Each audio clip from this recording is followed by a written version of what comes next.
green light comes on. Yeah, it's good. They got the big print up. Yeah.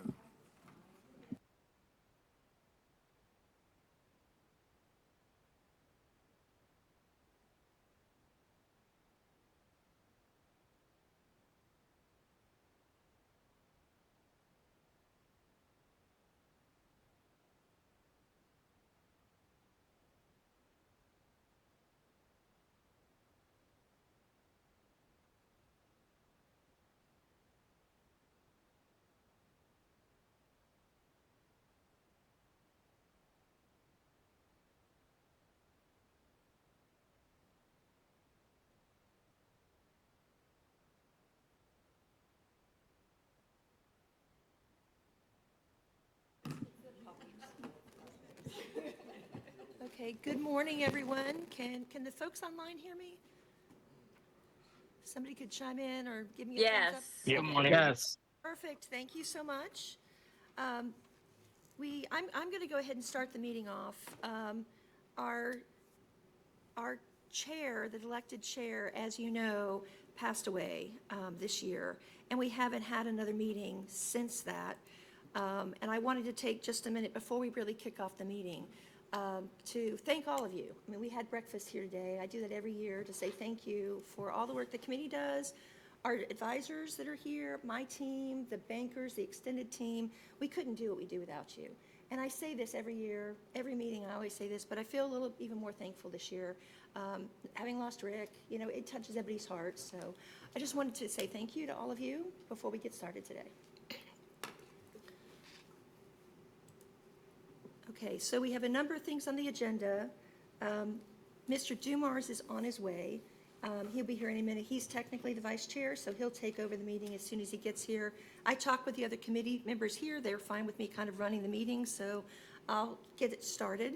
We'll start off with welcome. I already welcomed everybody, but the introductions, if we could go around the room and then we'll touch the people that are online. Jack Warner, committee. And George Elmore, committee. Bill Moore, committee.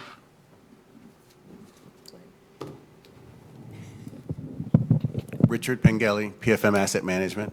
Leanne Evans, treasurer. Heather Frederick, Chief Financial Officer. Laura Howe, PFM Financial Advisors. Kristen Yaki, Treasury Department. Christy Price, Treasury Department. Kristen Vara Garcia, Office of the General Counsel. Okay, and also in the room, if y'all want to just, Rick Patterson with Raymond James. And Mike Baldwin with Jefferies. Andrew Devenbeck with RBC Capital Markets. okay. And then online, Mr. Koner is online as a committee member. And we have Ms. Gloria Branch. She is a school board member that was recently, as of November, appointed as the board representative for the committee. So we'll be seeing her at future meetings. Thank you for joining us, Ms. Branch. And Thank you. When you have a moment, I'd like to get with you and walk you through some of the things we do to answer any questions you may have after the meeting today. Absolutely. Thank you so much. Okay, and then we also have, if I can go through the list of who all's here. I know Tom Kai from Bank of America is here. Frank Lito from JP Morgan is here. I saw TJ Whitehouse join us from JP Morgan. Michael Steinbrook from PFM has joined us.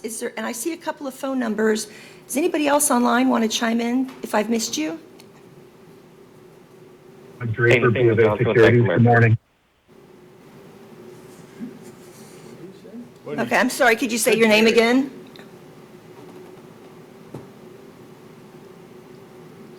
Doug Draper with BofA Securities, good morning. Okay, good morning, Doug. Hey, Nathaniel as well from Bank of America. Okay, Nathaniel Johnson, thank you very much. Okay, so first thing is the agenda. I've got that up on the screen for everybody. We'll be going through the agenda, obviously. We'll do the minutes very quickly. I'm going to jump into a discussion about arbitrage and yield restriction. A great way to start a Friday morning is dealing with arbitrage and yield restriction. Then we have the quarterly investment reports, the annual investment report, the annual debt report, and we will need to go ahead and elect a new chair and vice chair for the fiscal year 26. So the minutes, I sent those out to the committee members. They're on the table. Are there any questions on the minutes? None. If I can get a motion to accept the minutes? So moved. Second. All approving? Anyone Aye. opposed? Aye. Okay. the minutes pass. So we're going to jump into arbitrage and yield restriction. I'm going to start off by saying I am not an expert at arbitrage and yield restriction. Of all the things that I do in my job, this is the one that I really heavily rely on the folks at PFM for PFM Asset Management. Michael Steinbrook is our main contact with this. And we also, our bond counsel, Greenberg Traurig, has a tax attorney, Vanessa Lowry, that we work with very closely. So arbitrage, very simply put, we borrow tax exempt, then we invest at a taxable rate. And when interest rates rise after we borrow a debt issue, there's a significant spread in the yields, and we end up with what's called positive arbitrage. We've made money by borrowing. And you can do that. It's not a bad thing, but the IRS has some rules around arbitrage, and we're going to get into that a little bit. The other term is yield restriction. I get them mixed up in my head. They're very similar, but yield restriction is really checking to make sure that our investment rate is under what they call the arbitrage yield on the bonds, and that's determined when we borrow the money. So we look at both those things to make sure we stay in compliance with the tax laws. So there are tax codes that prevent the abuse of tax-exempt borrowing, and they want to make sure that we're not borrowing more than necessary, we're not issuing debt earlier than required, and we're not keeping the debt outstanding longer than we need to. And the IRS does this to make sure that they want to limit the amount of money we earn by borrowing tax exempt. Any excess earning has to be rebated to the IRS. So our process, we're required by the tax code to do these calculations every 5 years. We actually do them every year. PFM is under contract to do it every year so that we know if there's an issue. If we have an arbitrage rebate requirement and a yield restriction requirement on a debt issue, you have to pay the higher of the two. You don't have to pay both because they are very similar. So every year we do that, and we take part of the interest earnings for each debt issue and set it aside for what we expect to have to pay for that arbitrage or yield restriction rebate. And then every 5 years, when it gets within 1 year of that 5-year window, it's actually recorded as a liability in the fund. Prior years, it's recorded at the government-wide. So it's recorded in the financial statements. PFM gives us the calculation every 5 years, along with the required IRS form, the sample cover letter, and then we make the payment as soon as possible. It just runs like clockwork without an issue. And it's reviewed by our external auditors every year to make sure we're doing it. So far, all of this is really boring, and you're wondering why I brought it to you. The recent calculations, I mean, very simply put, in 2020, 21, 22, we were able to borrow at very low interest rates. Interest rates have gone up significantly. So the estimated payments we have recorded right now for the 2020 A's, the payment was $611,000. We've already paid that one. The 2021 A's, we have the money set aside, $795,000. 2022 B's is $1.8 million. That money is set aside. And the Q-SCIB was done in 2010. It didn't follow the every 5-year rule because it was done as a balloon payment at the end. So it only gets calculated, we do have to make the payment at the end. The 5-year rule doesn't apply. So we had set aside, we have $163,000 based on the calculations we received from PFM. So we made the payment for 2020s. This last one, the Q-SCIB, is why we're here talking today, because it's different. I didn't realize, I mean, I understood the Q-SCIB is different. And when the Q-SCIB, all of you were here when we did that back in 2010. It was part of the ARRA, the American Recovery and Reinvestment Act. It was a program. There was the Qualified School Construction Bonds, which was a tax credit instrument that we could sell to the banks. And then there was the Build America Bonds, which we layered on top, and it made the bonds taxable. And the federal government gave us a subsidy that was the difference between the taxable and tax-exempt rates. The problem is, it's a taxable bond. So the normal rules we have for arbitrage and yield restriction is what applies here, we can't follow the normal process. And we didn't know that, I didn't know that, until we got to the point that we were ready to make the payment. And I had a phone call with Michael Steinbrook, and they brought in our tax attorney to walk me through the fact that this is very different. Because it's taxable, we can't follow the normal rules, but we know we need to make the payment. So then it comes up with what do you do and how do you do it? So what we've been told is the only way to do it is using the VCAP process, which is Voluntary Closing Agreement Program. We've never done that before. That program was created to allow tax-exempt issuers to address tax compliance issues. You violated the tax code, you need to fix it. That's what this process is for. And technically, we did violate tax code because we earned too much, and we earned the interest that we shouldn't have, the yield restriction. But any other debt issue, we just file the payment and we move on. We can't do that here. So this process requires the school board to offer a settlement agreement to the IRS and offer them the amount we think we owe, and the IRS will have to review it, and then we wait to hear back from them. If they accept it, we make the payment the way we expected to all along. But this is very different, so I wanted to bring it to the committee before I take it into the school board.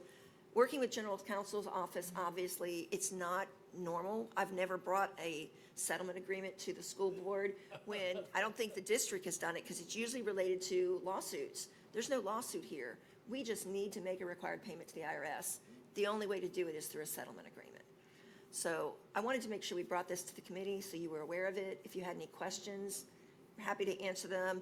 Mr. Steinbrook's on the phone in case you want to get in the weeds on arbitrage, because I've told you just about everything I know about arbitrage at this point. So are there any questions from the committee or anyone in the group, in the audience? I think you got off light. Okay. I would like the committee to, I'd like to get a vote from the committee that, we need to move forward with this. I need to take it to the school board. We usually, anything that goes to the board, I always tell them I've taken it to the finance committee. Board members can sit and listen to this committee, to the meeting, to hear the discussion. Rather than me going through this at a monthly board meeting, they can listen to it here, and we'll offer to have meetings with them if they have any questions to answer anything for them. Mighty good. Motion, yes. Okay. So moved. Okay? Are you going to do just the 2000? It's the 2010 is the only one that has to be done as a settlement. The other ones all have processes that we follow. It's a normal process that we do. These other ones, the one for 26 and 27, we have them recorded. We know we'll need to make them. We take the interest earnings we've earned on these bonds, knowing we're earning too much money. The interest rates are higher than they were. And it's not a bad thing to be in this position, to have earned more interest. Okay? It's not a bad thing to have earned more interest than allowed. We just need to give it back, and that's what we're doing. It's just with a Q-SCIB, there's not a good mechanism. Normally, PFM does the calculation. The calculation's a little book, very detailed, with lots of figures and rules, and the laws are stated. They give us the cover letter in the form. We fill it out, sign it, issue a check, and mail it. We actually FedEx it to the IRS, so we make sure it doesn't get lost. They send us a note back a month or two later saying they've received it. It's an easy process, and everybody does it. It's just the 2010 Q-SCIB, because it's a taxable instrument, it doesn't work the same way everything else does. You're lucky if you get an answer within a month or two. Yes. I'm waiting on it for over a year. Wow. Okay. Mr. Warner, I have to ask, go ahead. if we didn't do this calculation and raise our hand, would they have come after us on their own volition? If it was the other COPS issues, I would say I really don't know. On the Q-SCIB, because it was a federal subsidy bond, we've heard the IRS is auditing all of them. They actually did a pre-audit review with us a couple of years ago just to check to make sure the money was spent correctly. I expect they're going to come back and audit these. The other ones, I would say maybe, maybe not. I don't know. I know the staff of the IRS has been reduced. I don't want to second guess the IRS. I also don't want to ignore something we know we need to do. Of course. Yep. Any other questions? Okay. So we're going to move on then. The next thing on the agenda is the quarterly reports. And we have two sets of quarterly reports. We have June and we have September. What I recommend and we also have the annual report. The annual report is based on June. So what I'd recommend is that we skip over the June quarterly reports and go directly to September, which is the more recent data. And then when we go to the annual report, we'll be focusing more on June. I did want Richard to chime in to confirm that we were in compliance with everything. That's the big thing. The committee needs to know that we were in compliance with everything, and we were in compliance, correct? We're in compliance. That's stated in the report, but if we're going to skip over it, I don't want to skip this and not say that. So we have the two reports for June, and we're going to go ahead and move on to September. That way we can talk about what's going on in the markets now as opposed to what happened several months ago. So I'm going to give you the mouse. All right, thank you. Would you get started, and then I'll pick it up again. Sure. So,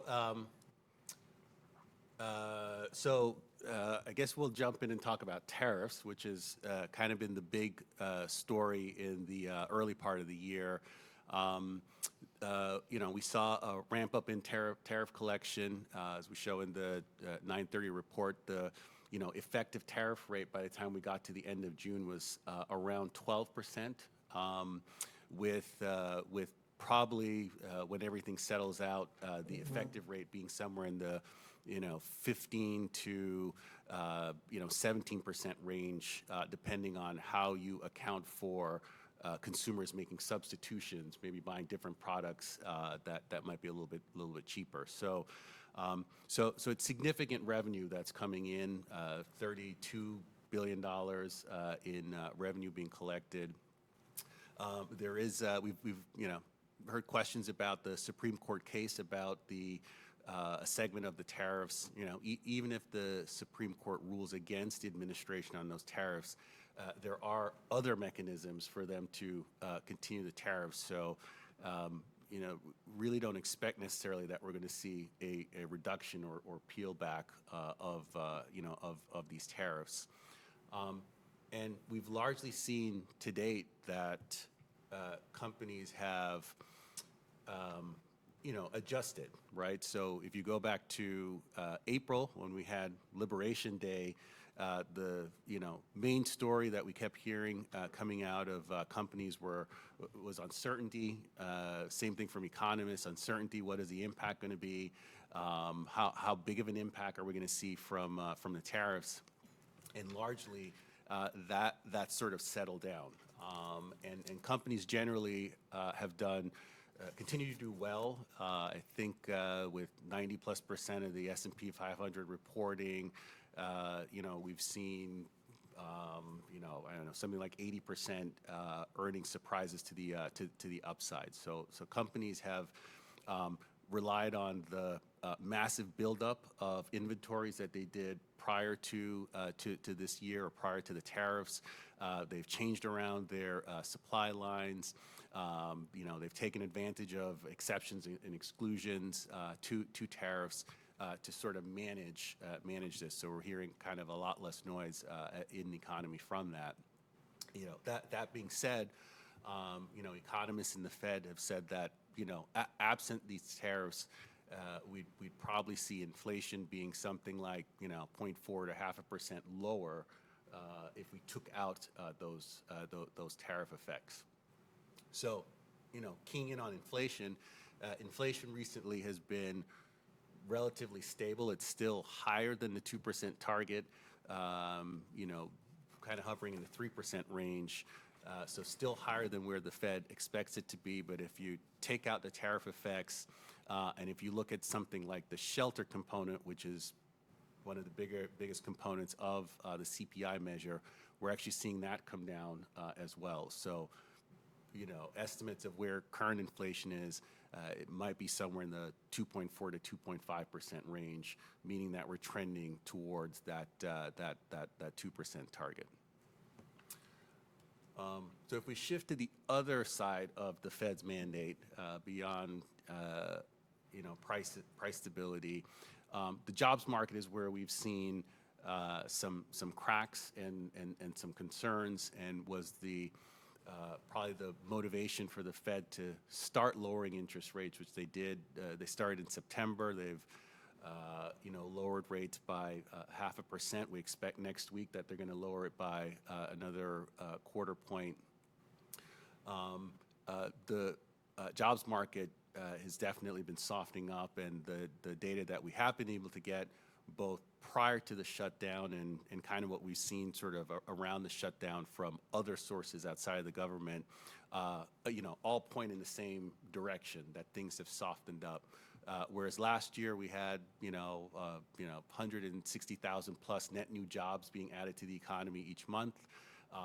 In the summer, right before that 930 cut, the average for the 3 months over the summer was 29,000 net new jobs being added. So significant slowdown from where we were before. And that was concerning to the Fed. You know, they think in normal times we should see 100 to 150,000 net new jobs to keep the inflation rate stable, to not move the inflation rate. During the periods a couple of years ago when we had this kind of high immigration coming in, that number was up to maybe 200,000 plus net new jobs that needed to be created to soak up, soak up the employment and not move the employment rate. So this number is concerning, or was concerning to the Fed, and helped motivate them to get back on track in lowering the interest rates. So from where we are now, the consumer continues to be, supportive of, driving the economy forward. Although we're seeing cracks at the lower end, a lot of it is really being driven by the top, 10 to 20% of income earnings are still kind of driving, consumer consumption.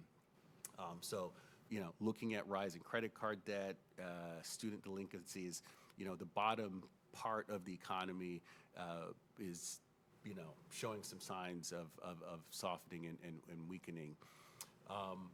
But on the sort of the growth side, we expect as we go into next year that we'll have, the one beautiful bill will kick in. So we have fiscal stimulus coming from fiscal policy. And then the Fed, which has been easing, is expected to be more dovish, especially after May, and we get a new Fed chair. And so we'll have both fiscal and monetary stimulus, sort of as a tailwind for the economy. And currently, corporate fundamentals appear to be very, very, very strong and, supportive of a, good economy going into next year. So, the Fed has projected in its last meeting, actually, I think that's the next slide here, in their last meeting that, they'd cut rates another quarter point next year. We'll get a new updated dot plot next week so we can kind of see what the thinking is. The Fed has been very divided this year. There's one camp that still has a lot of concern about inflation. They still think that the companies were able to weather the storm this year because of that big inventory buildup, and that we will see more impact from inflation as we go into the beginning of next year. And then you have another camp that's really focused on the softening labor market and saying that there's more weakness in the economy. In the last meeting, we had two dissents. On one side, you had Kansas City Fed President Schmidt, who dissented that they shouldn't have cut. And then you had Stephen Mirren, saying that they should have cut more. So you have this, big division in the Fed. The projections from Fed futures are that they'll probably be on hold at the beginning of the year, but that by the end of the year we'll see 2 more cuts, taking them down to their 3% target, which is where they project, or they have been projecting, the neutral rate is for the Fed funds rate. So that's a rate where they're neither stimulating the economy or restraining the economy. So lower rates are anticipated, and of course that's going to have a big impact on the district, since your funds are very short and very impacted on where Fed rate levels are. So from there, I'll kind of jump into the kind of what the markets have seen or what they did over the quarter. We've generally seen a tightening in spread, so everything outside of treasuries, corporates, asset-backed securities. Going back to April, we saw a big widening in spreads around the uncertainty from Liberation Day and the potential impacts of the tariffs. Those spreads have since tightened up to multi-year kind of lows. So that actually contributed to return, but also makes it a little more challenging when we're rebalancing the portfolio going forward and trying to find corporates and asset backs at attractive levels to buy into the portfolio. We've had to be much more selective and rely much more on the new issue market. Returns were good for fixed income for the quarter. Here we're showing what the quarterly periodic returns were, which again were good, and also the 1-year levels. If I jump into, flipping here. If I jump into your portfolio specifically, let me go there. For the long-term portfolio, the yield levels still reflecting kind of the higher interest rate levels over the past couple years, with a yield on cost at 4.30. We did add to that to the long-term portfolio in November, and sometimes it's good to get lucky. As it turns out, the day that we went into the market, and we didn't plan this, happened to be the high water mark on the 2-year over the past 2 years. And again, wasn't planned, we just happened to get lucky, but because of that, we were able to get yield levels that were 10 to 12 basis points above where we are at current levels, for before that period or even after that period. So again, timing was good when we did that. We increased the core by $50 million. And again, that's a measure to get some funds out of the curve and kind of lock in interest rates at current levels in anticipation of yield levels going down or continue to go down over the course of the next year. Return for the portfolio was 1.19% for the quarter and 4.24% for the year. Not as high as the prior year, again, because the Fed has cut rates by 150 basis points, but still much better than we saw before the run-up in rates. Shifting into the short-term portfolio, I'll get there eventually. There we go. So this portfolio is much shorter, and it's much more tied to the district's cash flows throughout the year. The yield at cost level is 4.25 at 9/30. We are going to see that continue to drift down since this part of the portfolio is very closely tied to what the prevailing Fed funds rate is. We're at the part of the year where we're investing tax receipts, so we'll be working with Leanne and the team on getting those funds invested before the market shut down at the end of December. Right. No, we're actually going to be talking hopefully this afternoon. I already sent a note. They've given me some rate indicators because we received tax revenues earlier this week. What we didn't expect is a special distribution in taxes today. That was not on the calendar anywhere. I walked into the office and I got a note. We got an extra, and I'm not going to say how much money we received today, but over the last week, we received a lot of cash that we need to get invested.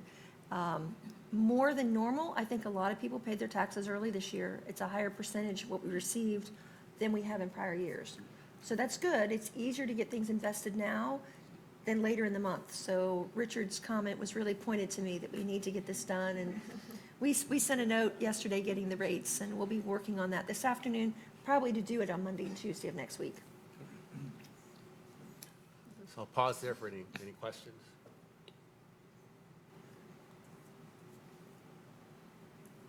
I don't see any I questions. think the Fed's going to cut interest rates, which I think most people do at this next meeting. A real simple question is, do you go out on the curve, or do you, or don't you? And if the short end of the market is anticipated to go down, nobody, at least to my knowledge, nobody thinks there'll be a wild spike at the short end of the curve. So the simple solution to everything is simply move your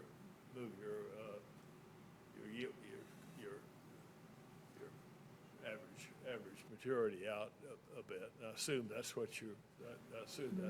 strategy. That's a right. Well, yes and no. So, I think the allocation that we did to the longer-term portfolio is the move to effectively do what you're saying. But within the core portfolio, we actually have a relatively neutral duration position of the portfolio relative to the benchmark.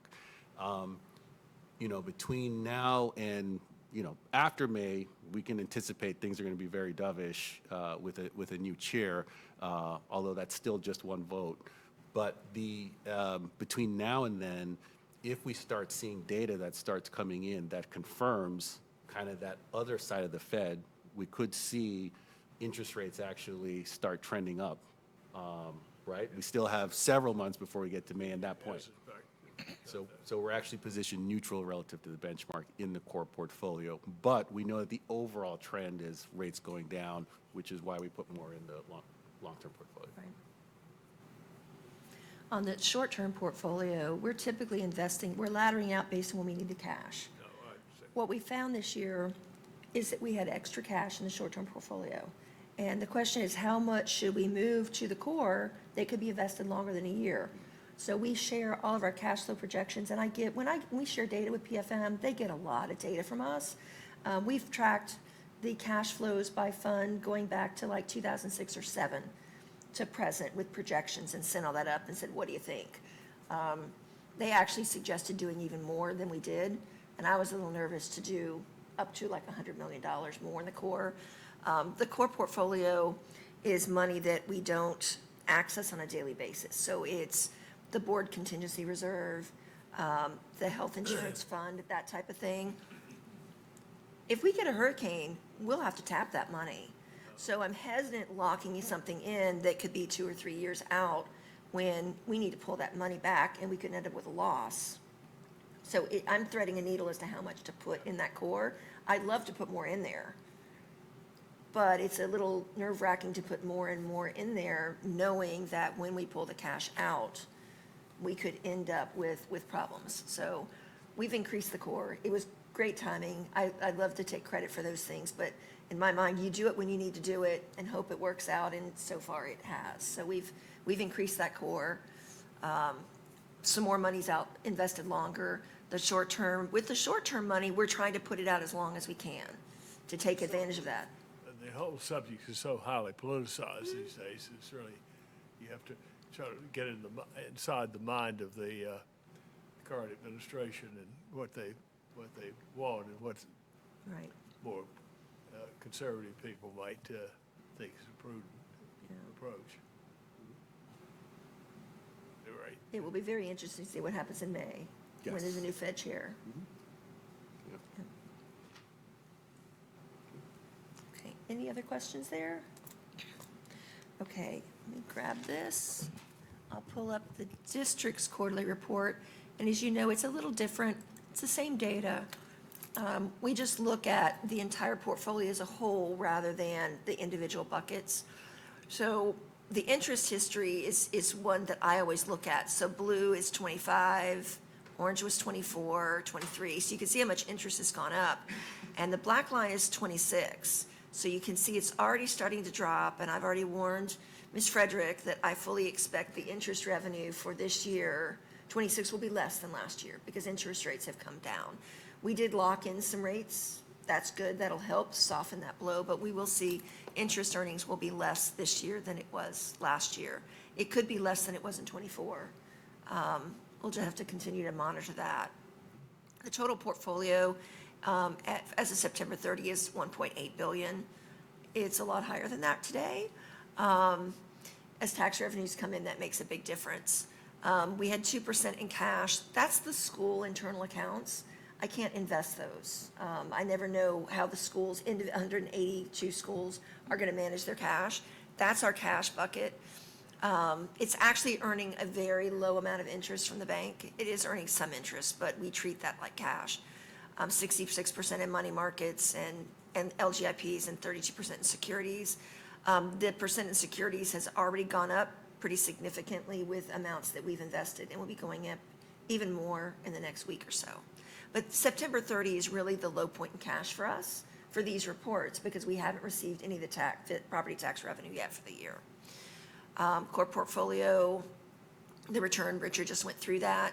Interest earnings were 27.3 million versus 29 for last year. So again, it's a little less than last time. Property revenues are coming in. We got a little bit in November. A lot has come in December. If our friends from Wells Fargo were here, they would have been bugging me today, when are you moving the money out? Because it's a busy day for wire transfers this week. Sales tax collections, we're up to almost 1.5 billion versus the 1.13 we were expecting. The last tax revenues are earned in December for this sales tax, and the last of the money will come in February. So you'll start seeing another window here for the new sales tax that's kicking in. We track them separately. But this one will be wrapping up. Actually, we'll probably wrap it up because we'll stop getting money here. We'll still have interest earnings on it until all the projects are done, but the new tax is beginning to wind down. And the rest of this report is really showing the same thing PFM is doing. It's just a little different way of looking at it. It looks at the entire portfolio instead of the buckets, but the data is still the same. Graphically, how it's invested. You can see invested bank balances at 1.57, money markets, the local government pools, corporate notes and bonds, and a lot in treasuries, and the individual securities, which I'll skip over that. This is the sales tax report as of September 30, and it shows the revenues coming in, the expenses to date at 918 million, open purchase orders are 117 million. Interest earnings net of the fees that were on that line of credit that we closed back in 2023 is at almost $82 million. So when we talk about interest earnings, and we're going to talk about the annual interest earnings in a little while in the annual report, that is comprised of interest for the general fund, for the capital funds, for the sales tax, for all these individual buckets, and the money is spread out across all the funds. So while we did earn a lot of interest, it's not all sitting in the operating budget. It's spread out through all the funds based on the balances they had at that time. So that takes care of the quarterly reports. Any questions there? If not, we're going to move on to the annual reports. Okay. I do want to give credit, Christy Price and Kristen Yak, you're here. They prepare all these reports. It used to be me doing a lot of it. It's great having a team and being able to spread the work around. It also helps us make sure we're more accurate. It's not one person doing it. There's a team of us reviewing everything. So the annual report, and this is just the executive summary. We tried to copy what we did with the debt report with a summary of what we did. We started the policy dates back to 1972. It was last updated, it's in the process of being updated. It was updated about 5 years ago. And we're in the process of updating. The committee has seen that. We brought in the changes to you. We're just in a queue to get all the policies through to the board on what we're doing. There are no significant changes. The biggest change, and we talked about this at a previous meeting, rather than having just a core and a short-term investment pool, we're going to have a core, a short-term, and an overnight pool. So the money markets and local government pools that are overnight functions will be separate, and we can focus then on a benchmark that's more applicable to the short-term funds. I think it's going to be a better measurement. So as soon as we get that through the board, these reports will change, and you'll have 3 portfolios that we're looking at. So we do focus, here's the overnight, short-term, core investments. We have a lot of bank accounts. We don't get into banking too much, but I do want to make sure the committee is aware of all the tools and things that we do. We manage all 180, I think it's up to 189 bank accounts. We monitor all of them. All of them have fraud prevention tools on them with Positive Pay. For FY25, there were 598, almost 600 payment exceptions that came through. That means they didn't match what we expected. 110 of those were returned. So I have someone in my office, there's actually 2 people, we're monitoring every payment that goes to the district bank accounts, and there are frequent attempts to steal money from the district. That's part of the job of our office, is monitoring those. I saw one that came through this week. Somebody was paying an Amex bill on our payroll account. It was returned, but it was a big Amex bill. So somebody was getting creative and somehow got our bank account payroll got their bank account and tried to pay their Amex bill through our account. So we have tools in place that prevent that from happening. Very seldom does something get through that's not caught. And when we do, we work with legal to help resolve those, but most of them are caught. 25 started with interest rates at 5.25 to 5.5. It was cut. As Richard went through, interest rates have dropped significantly. The latter approach was used. So it's really helped us. Our interest earnings for FY25 held on really strong, even though there were interest rate cuts, because we had invested longer out and we had that core portfolio in place. So we have, here's the total core portfolio is 118 million, and with a market value of just over that. The core total return for the year was 5.67%. Based on the benchmark, it was just slightly higher for the year. Duration of the portfolio is 1.65% versus a benchmark of 1.76. And that's all been changed since in September that we just saw, but this was June.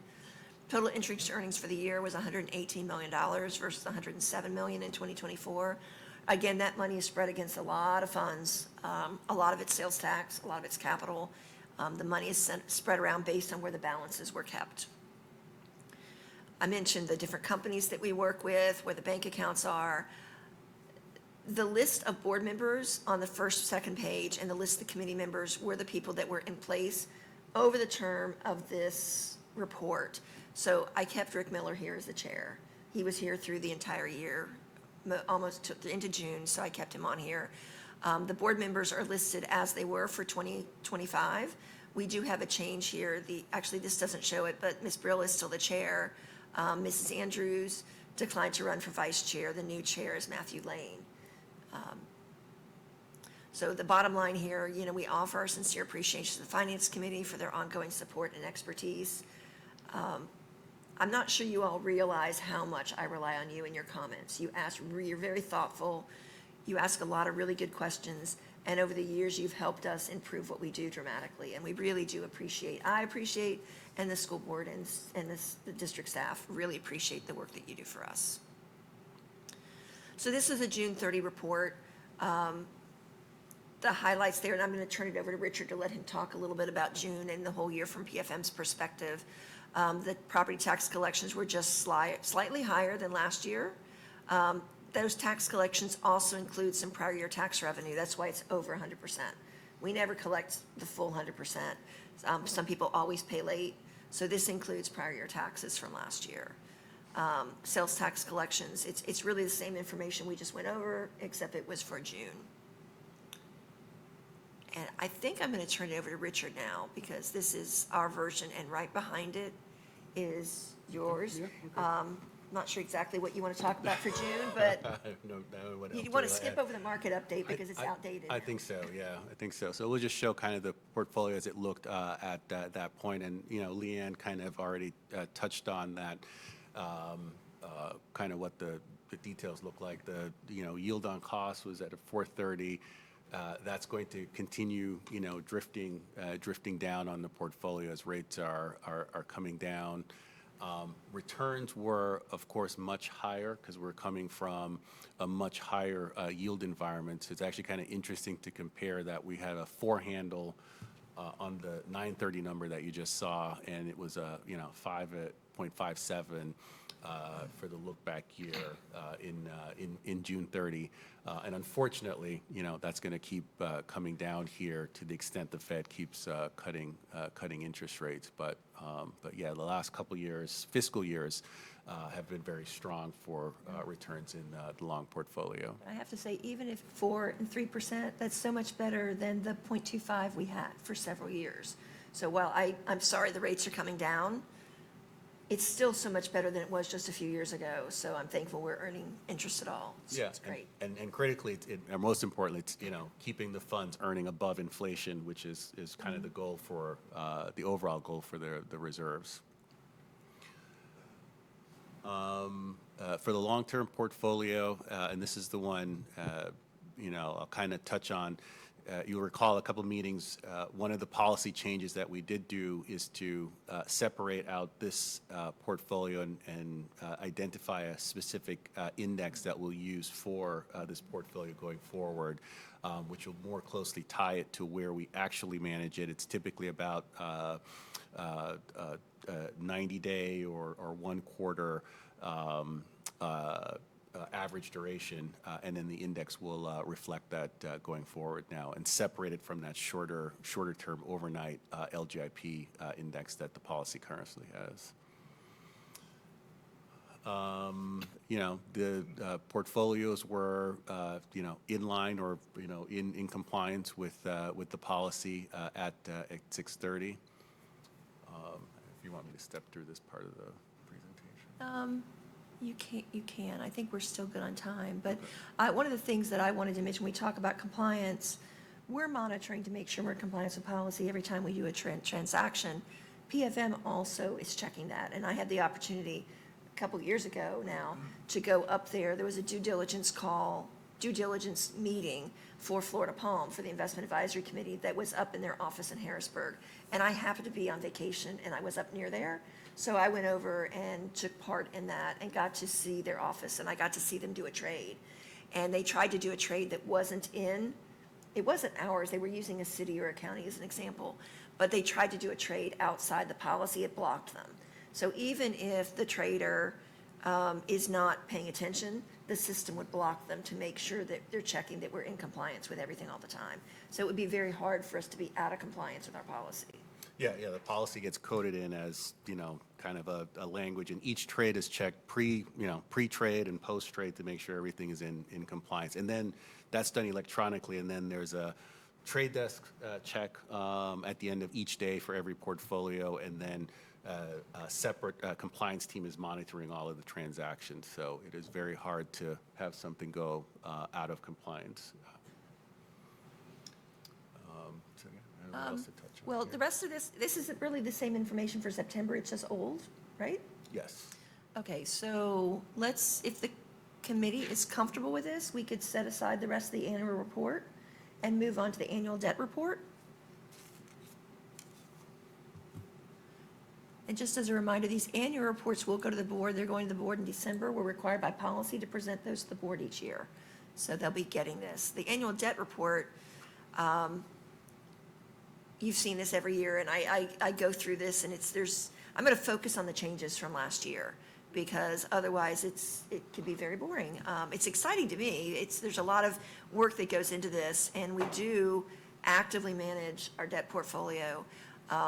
One of the changes we had, we did a debt issue, a refunding. The largest COPS issue we'd ever done at the district was done in 2025, refunding the 2015 B, Cs, and Ds. And we'll talk about that trade that transaction in just a few minutes. But it did change the total, and this is one of the things I highlight on the report every year, again, thanking the Finance Committee. And since the committee was established, when it went from the Investment Committee to the Finance Committee, and you started looking at debt, that was in 2001, which was right after I started, actually. So it lines up with how long I've been here. We've done 92 debt and hedge transactions totaling $8.8 billion. Present value savings is now up to $194 million that we've been able to save through active management. Some of those transactions, some of the hedges, the variable rate debt that went along with them, we would never have been able to do that without the support of the committee, the good questions you asked, the thoughtful questions that forced us to do things better and better each time. So that's a big number of dollar amount of savings, and you all should be very proud of that. I do list all of the companies that we do business with. We have a new list of underwriters. The other thing that changed this year is we changed our investor relations website. I'm going to see if I can go to this. I haven't brought this up for the committee to see it. Let's see. Let me do it this way. Copy the link. Go to the other screen. I just think it'd be good for you all to see.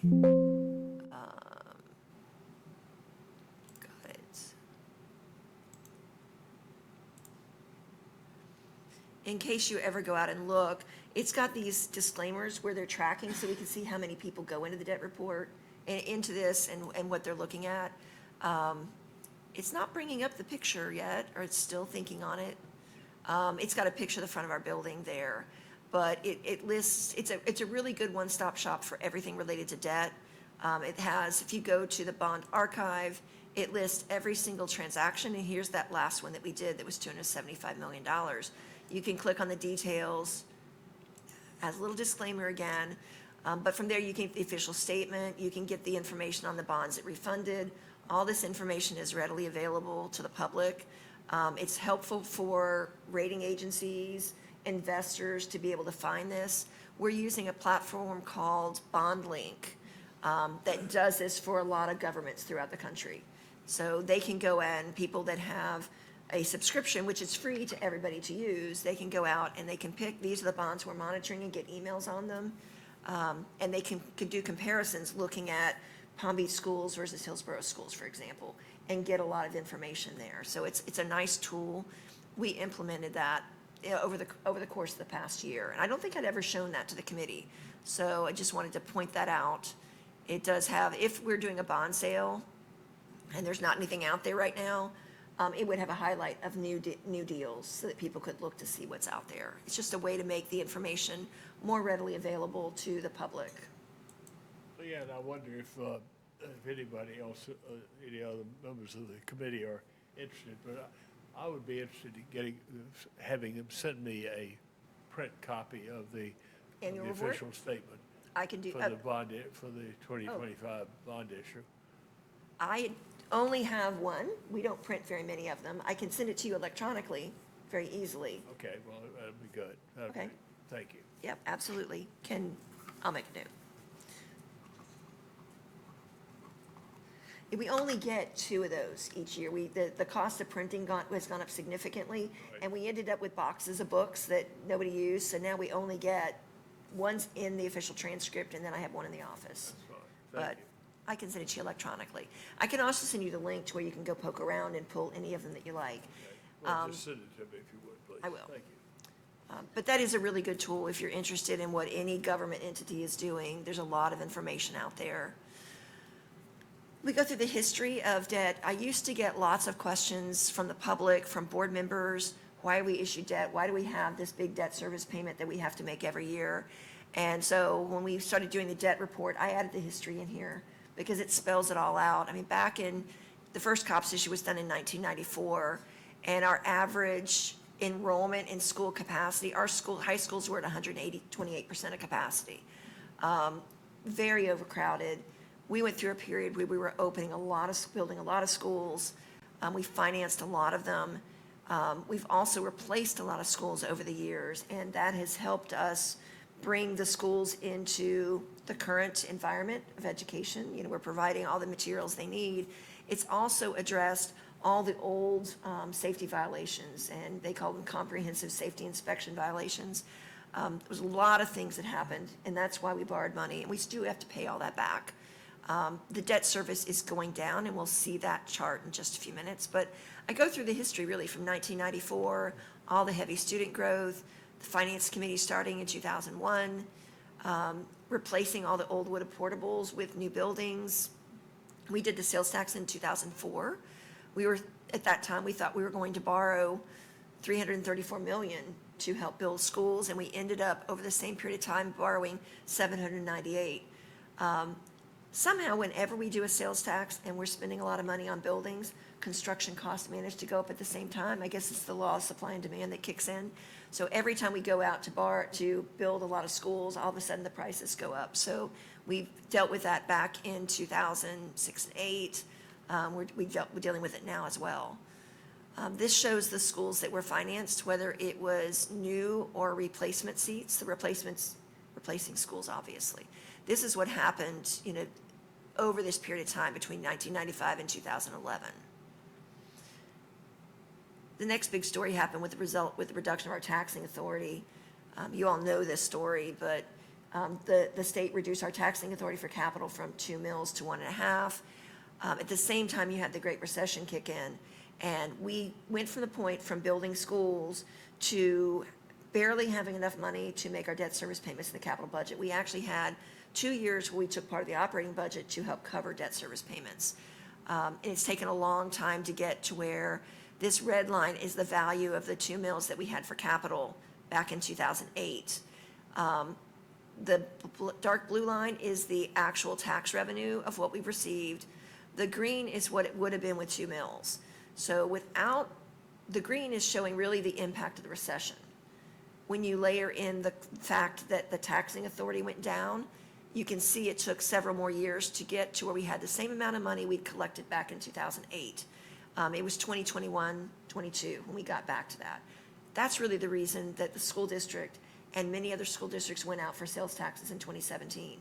We didn't have enough money to maintain our schools, and schools were falling into disrepair. Which leads to the next section, and then we talk about what happened with charter schools, that starting in 2017, and it really kicked in 2024, 25, when we started to really have to share capital outlay millage with charter schools. And then I'm just showing the value of the outstanding debt. Back in 2008, we had $2 billion outstanding. It continued to go down until 2020 when we borrowed again. We didn't borrow any money. We did the Q-SCIB, but other than the Q-SCIB, there was no debt issued, I guess, from 2010 till we got to 2020. And the 2020, the debt we've been issuing since, we've been shortening up the maturity so that it will mature sooner. So it's showing the decline of the outstanding balance of debt. We're readily paying it off. And then looking ahead, the gray bars here show the current debt service. The blue bar is what we're still planning to issue. And you see all of it is going to mature by 2040. It used to be we'd go out for 25 years, and we've really shortened that up. We're trying to keep it shorter. But you're going to see starting in 2030, debt service will drop off, and then it drops again. And from 2032 on, it stays pretty constant. What this is doing, reason we've shortened up the maturity on the current COPS issues is we want to give as much flexibility to the board in the future. I had a board member years ago ask me, what is the thing I worry about the most? And it's the fact that we built so many schools in 2000, I guess 1996 through 2011, years we were opening 10 schools a year. Those schools are going to hit 50, 60 years old and have to be replaced. We're keeping that in mind. We need to make sure there's room to maneuver to borrow for new schools or replacement schools in the future. We are still tracking. I'm never going to give it up. The green line is showing the value of the 1.5 mills less the charters. This is the one that actually we did drop it off. The value of 2 mills, we took it off. The 1.5 mills without charters. And just so you know, you would think the charter schools, it would be aligned. It wouldn't have this couple of years where it's flat. That's happening because the state rolled in the amount we share with charter schools, 20% one year, 40 the next, 60 the next, 80. So when you get to 2028, you'll see these lines are running parallel. We're estimating the number of students in charter schools, the number of students in our schools, and how that money would be shared on a per student basis. So as I mentioned before, the Finance Committee has resulted in that savings of $194 million. And then after this, we start going through each type of debt issue. I'm not going to go through each one of these. There's very little change. The Kobe bonds, we're making the final payment. The final payment will be made in January 2020. Actually, the next one is 2026. The final payment comes up, I think, in 2030. We're not issuing that debt. The state does it. They actually make the payment on our behalf, but it runs through our books. So those are running through. The leases, we did make the final payment on the last equipment lease. Those are no longer there. COPS, I did want to pause here because we had some activity. In 2025, we did that 2025A, which is a refunding, almost $275 million. This resulted in present value savings of 6.11% or $19 million over a period of, I think it's 5 or 6 years. It's a pretty short window. So that money reduced our debt service payments because we don't have to make them anymore. So it was a direct impact to the capital budget. So that was a big win. We're very happy with the outcome of that transaction. During 2025, we transferred $413 million to the escrow accounts. Every year, debt service payments are due, we have to make them by June 30. The payment actually happens on August 1st, so there's always money being sent up, but we have money in escrow accounts. The total amount outstanding as of August 1st is going to be 1.1 billion. So it's come way down from the 2 billion that you saw in 2008. It's really dropped off. Qualified Zone Academy bonds, we've paid all those off. The last payment was made. We probably could drop this off the report for next year. We haven't touched them and have no plans on doing these. We heard loud and clear from the committee that these are tax credit bonds. The state has capacity to do that. You issue them in very small dollar amounts, tremendous amount of work. The cost of issuance of those bonds is actually more than the savings we get from doing them, and they're challenging. There has to be a private match. They're just difficult to do. The committee, the last time we did one, you all told us, don't ever do these again. We have no intention of doing them again. Then we have the qualified school construction bonds. We talked about that a little bit with the arbitrage today. One of the things that I didn't mention earlier, that federal subsidy, you all recall when the federal government got in tight times, they have a process called sequestration. They promised to give us money to cover the difference between taxable and tax exempt debt. They've shrunk that down. They're not giving us everything they promised. If these come up again, unless we're required to, and sometimes we get forced into doing these, I wouldn't recommend doing them again. It's nice to be able to issue debt with a really low interest rate, but a lot of it was because of promises made by the federal government that they didn't keep. So they're challenging, and they're continuing to be challenging even now with with yield restriction payments. That final payment on that transaction did happen August 1st, just a couple months ago. That's why we did the arbitrage calculation. Tax anticipation notes, we haven't done one since 2020. We may do one in the future, but it really depends on whether or not we need to borrow money for the operating budget. And we've not needed to do that since 2020. So it's something we monitor and look at to see if we need to do it. If we need to do it, we'll come back to you and move forward with those. Those are a very easy transaction to do. And sometimes if you're lucky, you can earn positive arbitrage that we get to keep because it's less than a 1-year note. But at this time, we don't need to do them. The hedges, I've let the note here, and I'll continue to leave the note. We terminated them all in 2018. We did save $40 million with those. They were also a tremendous amount of work. And the financial statements, the reporting has gotten significantly more difficult for those. I know all of the people in the accounting department cheered when we made the final payment. I'm looking to Heather because she was there, and she was very happy they were gone. I don't know that we would do them again. The Dodd-Frank Act changed a lot of the rules that we play with swaps, and it makes it very hard for these things to be worthwhile at this point for governments. But they were very helpful in the past. Debt ratings have not changed. I do want to point out Standard & Poor's, we had a rating from them because they rated some of our older debt.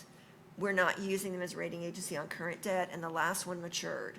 So when we do this report next year, you won't see a rating from S&P anymore because they aren't rating any of our debt. So we'll go down to just 2 on this report. We do have really solid ratings. I keep hoping that we can get a bump up from one of the rating agencies. I'm not sure we'll get it, but we're always trying to do that. We compare ourselves to other school districts throughout the state, and there are 2 that have a notch higher than us, and I'd like to be in that bucket. So we keep looking, and they're now very mathematical, formula-driven, and there's differences between us and the other 2 districts. One of them is Orange County Schools, and their sales tax revenue is double ours. I mean, it's just a significant amount of money they get, and it makes a big difference. Are there any certificates of participation for any school district in Florida that's rated AAA? No. No. So we at the top of the pile here? As I said, there are 2 that are a notch higher than us. They are AA. For COPS, I think they're at AA3, AA. They're at AA2, right? I don't think a school district will ever get to be AAA because we don't control the funding mechanisms. The state does. So Palm Beach County is AAA rated. And every year I get a call after the League of City meeting, why are we not AAA when the county is? And it's because they have more control over their taxes than we do. Have the ability to take people's houses away from them. And then these are the reports, this first report, and I know it is hard to read. Usually I print this out on legal or 11 by 17 paper, but this is a report that I use. I actively use this whenever we have a debt issue. It's a snapshot of everything we have. It's how we manage our debt. We also have, I'm pointing it out, it's been there before, but I don't know that it was as important as, given the presentation we talked about today. It shows the dates for the arbitrage calculations. We have that built in here. We're actively monitoring them. We don't forget those. They're out there. So that is the report that's required by the debt policy. Then I have a report that I really created for this committee. It lists all the debt issues we've done and the present value savings. So it's got to count, just counting each transaction. This is where I get those numbers that were on the first slide of 92 transactions we've done with present value savings of $194 million.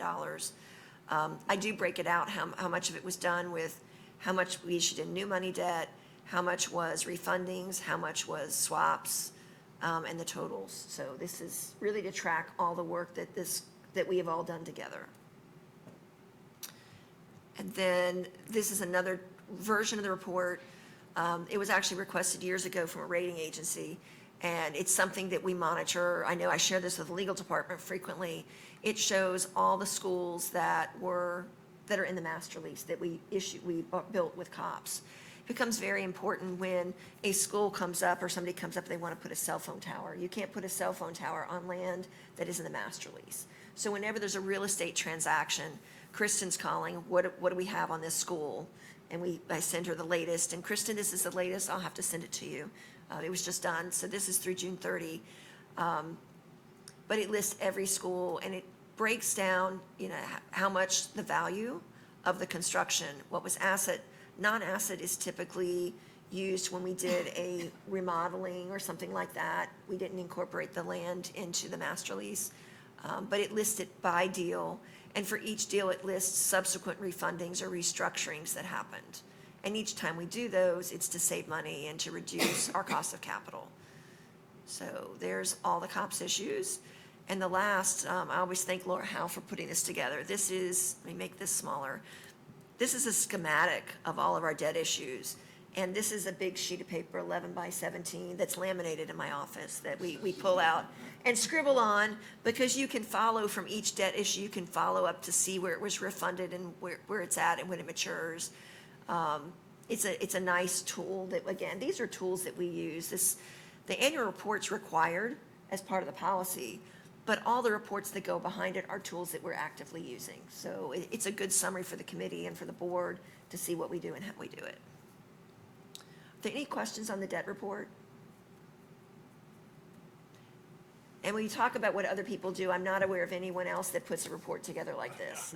I always ask the bankers when they're here, have they ever seen anybody do? And they shake their heads no. So this is our creation, and I'm very proud of it.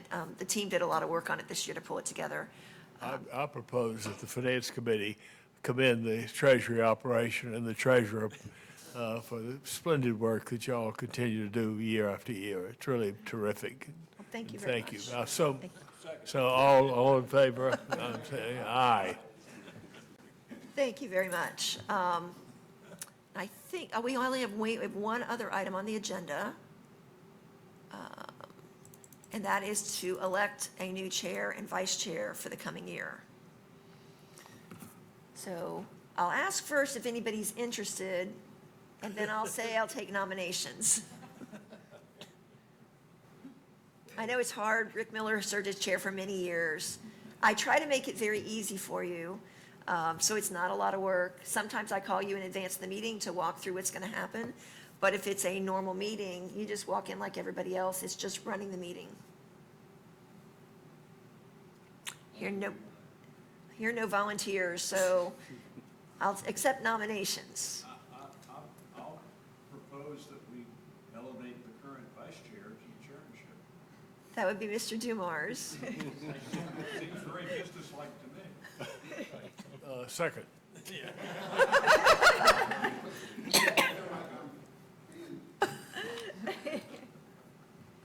Is that okay, Mr. Dumars?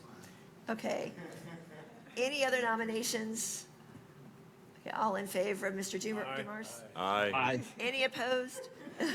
Okay, Mr. Dumars, thank you very much. And so, I promise we'll make it painless. So now I need a volunteer, I need a nomination for vice chair. No, I think you should, No, I know, but that, I think I know more, but that's not true. Yeah, it is too. Well, the vice chair's right. responsibilities are to fill in when Mr. Dumars isn't here. Don't you think Jack would be, or I George, I already did this once. Well, and you can confirm it was easy. Okay, all right, thank you. All right, George, okay, all right. Okay, so did I see a nomination Thank you. for Mr. Moore? Thank you very much. Yeah. Okay. Well, assuming someone seconds it. Any other? Okay, any other nominations? Okay, all in favor of Mr. Moore being the vice chair? Aye. All right. Any opposed? Okay, Mr. Moore, Mr. Great honor. Dumars, thank you very much. I promise we'll make it as easy as possible for you. Thank you very much, we appreciate it. And with that, unless you have any other comments or thoughts, we can, Mr. Dumars, do you want to adjourn the meeting as Thank you chair? for a nice breakfast.